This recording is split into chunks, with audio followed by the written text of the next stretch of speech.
হয় নাই। আফসোস, আফসোস। আমি জানি না তারা এখানে এসছেন কিনা। আমার ইচ্ছা করে আমি তার কাছে গিয়ে বলি, ভাইরা আসেন, কি আলোচনা হয় শোনেন। এখানে শফিকুল ইসলাম মাসুদ ভোটের কাঙাল হয়ে আসে নাই। এখানে আবুল বাশার হেলালি বাংলাদেশ জামাত ইসলামী রাজনীতি করার জন্য আসে নাই। শফিকুল ইসলাম মাসুদ যদি পাবলিক ফিল্ডে এখন রিকশার উপরে দাঁড়িয়ে কথা বলা শুরু করে, আপনাদের এর চেয়ে বেশি রাস্তায় জড়ো হয়ে যাবে। জামাত ইসলামী ধোঁকাবাজি করার জন্য এরকম একটা মাহফিল করে জামাত ইসলামের দাওয়াত আপনাদের দিতে হবে, এটা জামাত প্রয়োজন মনে করে না।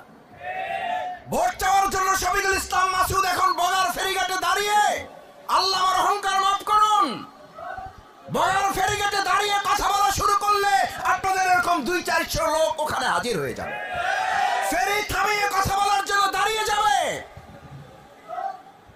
কি ভাবছেন?